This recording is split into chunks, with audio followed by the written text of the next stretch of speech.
अस्सलामुअलैकुम students, welcome to the chemistry class 10 chemistry में lecture number 7 आज हम पढ़ेंगे। और जो एक लास्ट टॉपिक है, बल्कि सेकंड लास्ट टॉपिक उसको कहेंगे, क्योंकि ये टॉपिक बहुत ही लेंथी टॉपिक है। तो मैं समझता हूँ कि उसको मैंने 2 पार्ट्स में डिवाइड किया गया है, और जिसकी क्या है कि वो फाइनल स्टेज वो अगली वीडियो में फिर हम पढ़ेंगे। तो आज का हमारा लेक्चर है वो है इम्पोर्टेंस ऑफ इक्विलिब्रियम कांस्टेंट, यानी कि इसकी एप्लीकेशन के बारे में डिस्कस करेंगे। इम्पोर्टेंस से क्या मुराद है?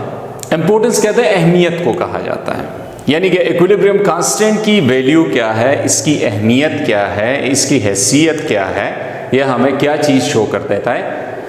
तो केसी हेल्प्स अस टू प्रिडिक्ट, केसी हमें 3 चीज़ों के बारे में बताता है। Number 1, that is direction of a chemical reaction. एक रिएक्शन है, उस रिएक्शन की सिम्त किस तरफ जा रही है? आया रिएक्शन फॉरवर्ड की तरफ बढ़ रहा है, आया रिएक्शन रिवर्स की तरफ आ रहा है, आया रिएक्शन क्या है वो at the stage of equilibrium है। तो ये डायरेक्शन ऑफ केमिकल रिएक्शन में हम पढ़ते हैं। केसी, जैसे कि लास्ट लेक्चर्स में हमने पढ़ा है, मैं बार बार केसी को रिपीट करता आ रहा हूं कि केसी असल में क्या चीज़ है। केसी रिएक्टेंट और प्रोडक्ट के माबैन इक्विलिब्रियम पे एक ताल्लुक होता है। उस ताल्लुक को हम सिंपली जाहिर करने के लिए हम एक फार्मूला टाइप मेंशन करते हैं, और वहां से जो वैल्यूज हम निकालते हैं तो उसको केसी कहा जाता है। दूसरी जो अहम बात, जो अहम एक हेल्प है, एक मदद है जो हमें प्रोवाइड करता है, वो है कि extent of chemical reaction. Extent कहते हैं हद को कहा जाता है, यानी कि how much of the reactant has been converted into products, यानी कि कितना वो क्या है कि रिएक्टेंट प्रोडक्ट में वो कन्वर्ट हो चुका है। तो ये असल में किसी भी एक केमिकल रिएक्शन का क्या होता है, वो एक ताकत होती है, वो एक हद होती है।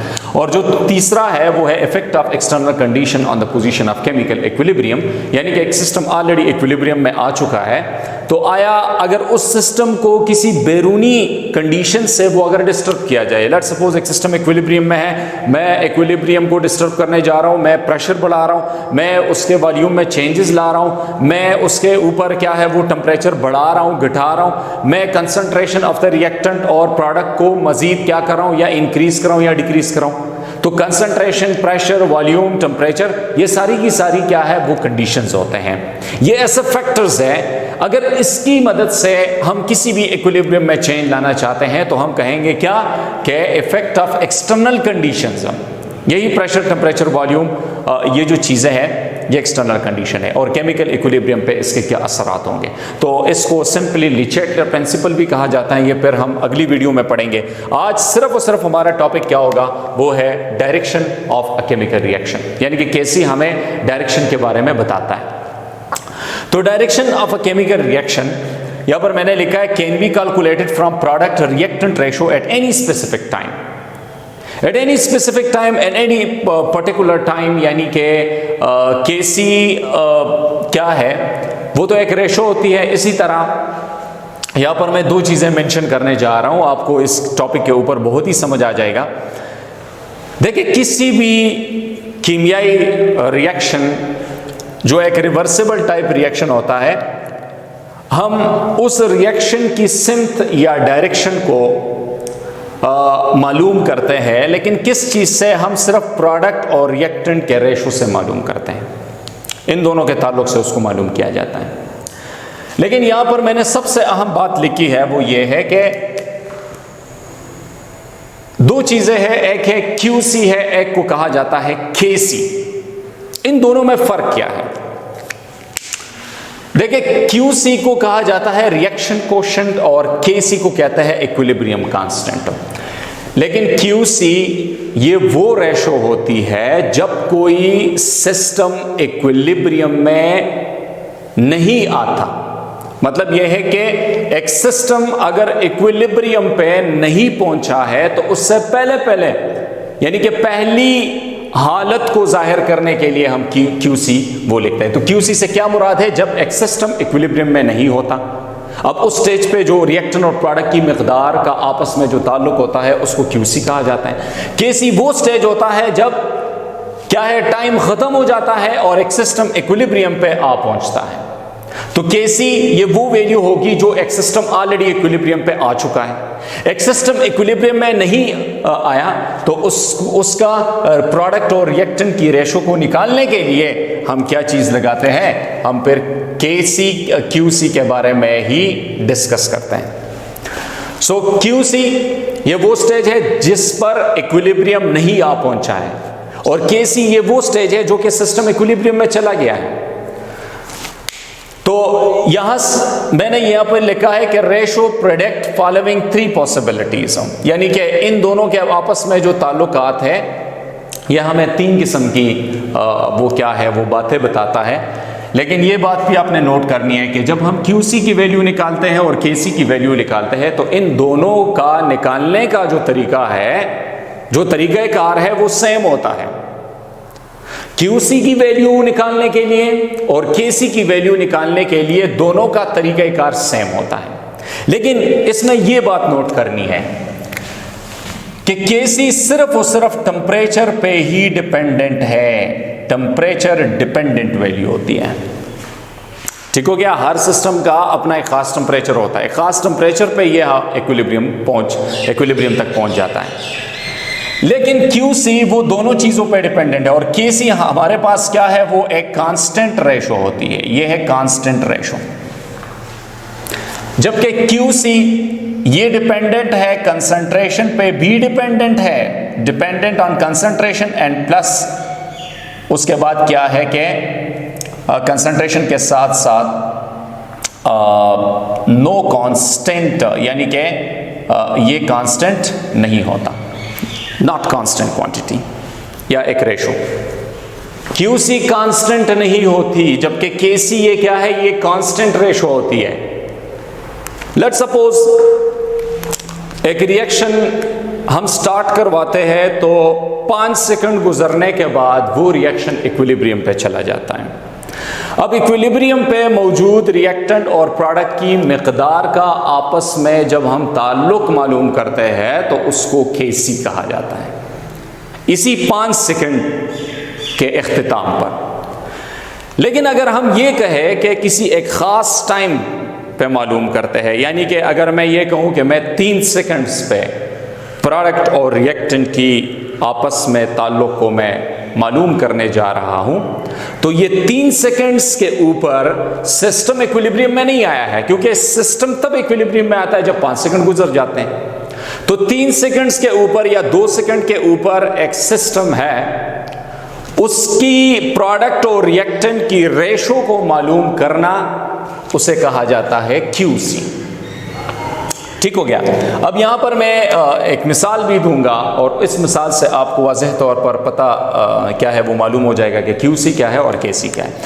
तो ये बात नोट करनी है आपने कि प्रोडक्ट और रिएक्टेंट की जो रेशो होती है वहां से हम 3 मालूमात हासिल करते हैं। नंबर 1, अगर QC की वैल्यू लेस देन KC है, यानी कि आपने प्रोडक्ट और रिएक्टेंट की मिकदार को मालूम किया है और ऑलरेडी एक सिस्टम इक्विलिब्रियम पे है।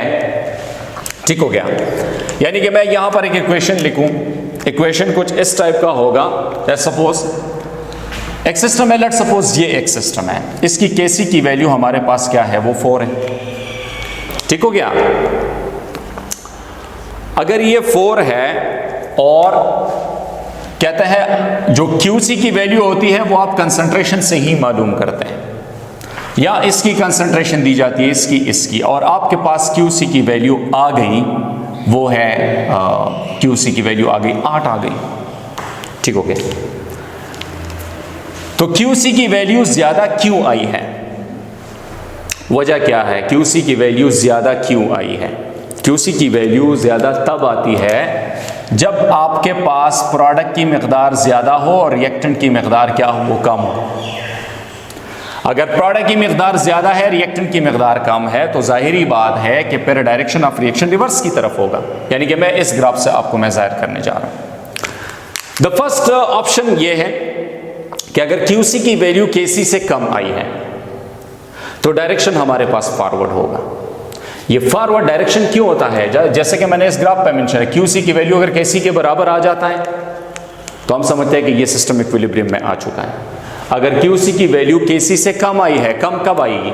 जब हमारे पास रिएक्टेंट की मिकदार प्रोडक्ट की मिकदार से क्या हो, वो ज़्यादा हो। अगर हम इस तरह कहें कि अगर ऊपर 4 है और नीचे 8 है तो 4 1 जा 4 2 जा, तो इससे जवाब क्या आएगा? 0.5 आएगा। क्यूसी की वैल्यू हमारे पास 0.5 आ गई। अगर हम ये कहें कि QC that is equal to, ऊपर अगर 8 है और नीचे क्या है, वो 4 है, 4 1 जा 4 2 जा, क्यूसी की वैल्यू हमारे पास 2 आएगी। एक में क्यूसी की वैल्यू 2 आई है, ज़्यादा आई है, एक में क्यूसी की वैल्यू कम आई है। ये कम वैल्यू तब आती है जब हमारे पास क्या हो, ऊपर यानी कि इस रेशो में जो ऊपर की क्वांटिटी दी जाती है वो प्रोडक्ट है, नीचे रिएक्टेंट है। अगर आपके पास प्रोडक्ट की वैल्यू 4 कम है और रिएक्टेंट की वैल्यू ज्यादा है तो जाहिर बात है अगर कम नंबर को ज्यादा नंबर पे डिवाइड किया जाता है तो रेशो हमारे पास क्या आती है, वो कम आती है। अगर ज्यादा प्रोडक्ट्स आए हैं और रिएक्टेंट की मिकदार कम है तो आप क्या समझते हैं कि इसकी वैल्यू क्या आएगी, वो ज्यादा आएगी, 2 आएगी। तो अगर इस प्रॉपर्टी को अगर स्टडी किया जाए कि क्यूसी केसी से कब कम आता है, जब हमारे पास क्या है, रिएक्टेंट की मिकदार ज़्यादा है और प्रोडक्ट की मिकदार क्या है, वो कम होती है। प्रोडक्ट की मिकदार कम होने से और रिएक्टेंट की मिकदार ज़्यादा होने से क्या होगा, क्यूसी की वैल्यू कम आएगी। ठीक हो गया? क्यूसी की वैल्यू तब कम आती है जब आपके पास रिएक्टेंट की मिकदार क्या हो, वो ज़्यादा हो और प्रोडक्ट की मिकदार क्या हो, वो कम हो। तो क्यूसी की वैल्यू क्या आएगी, वो हमारे पास कम वैल्यू आएगी। कम तब आती है जब रिएक्टेंट ज़्यादा प्रोडक्ट हमारे पास क्या हो, वो कम हो। तो आप क्या समझते हैं, अगर रिएक्टेंट ज़्यादा है प्रोडक्ट कम है तो डायरेक्शन ऑफ रिएक्शन किस तरफ होगा, वो प्रोडक्ट की तरफ होगा। और प्रोडक्ट की तरफ डायरेक्शन से क्या मुराद है कि हमारे पास डायरेक्शन किस तरफ होगा, वो फॉरवर्ड की डायरेक्शन में होगा। फॉरवर्ड तब आता है जब क्यूसी की वैल्यू कम आती है केसी से। क्यूसी की वैल्यू कम क्यों है, क्योंकि रिएक्टेंट ज्यादा है, प्रोडक्ट चूंकि कम आए हैं। तो हम क्या समझते हैं कि डायरेक्शन ऑफ रिएक्शन क्या है, वो फॉरवर्ड की तरफ इसलिए होगा ताकि प्रोडक्ट की कमी को क्या करे, वो बैलेंस किया जाए, वो पूरा किया जाए। सेकंड, अगर क्यूसी की वैल्यू ज्यादा है, यानी कि ये इस चीज को अगर देखा जाए, इस ग्राफ को, क्यूसी की वैल्यू ज्यादा है, केसी की वैल्यू क्या है, सॉरी क्यूसी की वैल्यू कम है, क्यूसी की वैल्यू ज्यादा है और केसी की वैल्यू क्या है, वो कम है। मतलब ये है कि क्यूसी अगर न्यूमरेटर में 8 है प्रोडक्ट और रिएक्टेंट की वैल्यू क्या है, वो 4 है, तो जाहिर बात है जवाब हमारे पास 2 आएगा, ज्यादा वैल्यू आएगी। ठीक हो गया? और एक रिएक्शन है उसमें केसी की वैल्यू आपको दी गई है कि केसी की वैल्यू हमारे पास क्या है, वो 1 है। तो अगर क्यूसी की वैल्यू केसी से तब ज्यादा आती है जब हमारे पास रिएक्टेंट की और प्रोडक्ट की मिकदार क्या क्या हो, रिएक्टेंट की मिकदार कम होती है और प्रोडक्ट की मिकदार वो ज्यादा है। अगर रिएक्टेंट की मिकदार कम है, प्रोडक्ट की मिकदार ज्यादा है, तो आप क्या समझते हैं कि प्रोडक्ट से ही रिएक्टेंट की तरफ चीज आएगी ताकि 4 को भी क्या करे, इसके साथ वो बैलेंस किया जाए, बराबर किया जाए। तो इस सूरत में क्या होगा, ये चूंकि प्रोडक्ट है, ये चूंकि रिएक्टेंट है, तो डायरेक्शन ऑफ रिएक्शन रिएक्टेंट की तरफ हो। रिएक्टेंट की तरफ से क्या मुराद है, डायरेक्शन ऑफ रिएक्शन रिवर्स की तरफ आएगा। अगर एक सिस्टम है उसमें केसी की वैल्यू वो दी जाती है कि 25 डिग्री सेल्सियस पे केसी की वैल्यू हमारे पास इस रिएक्शन के लिए, यानी कि इस रिएक्शन के लिए क्या है, वो है 1 है, और आपने 3 सेकंड के बाद इसको कैलकुलेट करना है, तो 3 सेकंड के बाद भी हमारे पास वैल्यू क्या आई है, वो 1 आई है। ठीक हो गया? तो हम क्या समझते हैं कि जब क्यूसी की वैल्यू केसी के बराबर हो जाता है तो उसको फिर कहा जाता है कि ये एक स्टेज है जिसको इक्विलिब्रियम कहा जाता है। और क्यूसी इज ग्रेटर देन केसी से मुराद ये है कि हमारे पास रिएक्टेंट की वैल्यू कम है और प्रोडक्ट की वैल्यू ज्यादा है, so direction of reaction reverse की तरफ आएगा। अगर क्यूसी की वैल्यू कम है केसी से, तो इससे मुराद ये है कि क्यूसी में प्रोडक्ट की वैल्यू कम है, रिएक्टेंट की ज्यादा है, इसलिए क्यूसी की वैल्यू केसी से क्या आई है, कम आई है। तो इस ग्राफ को इसके बराबर करने के लिए क्या करना होगा, हमें डायरेक्शन में जाना होगा, फॉरवर्ड डायरेक्शन में जाना होगा।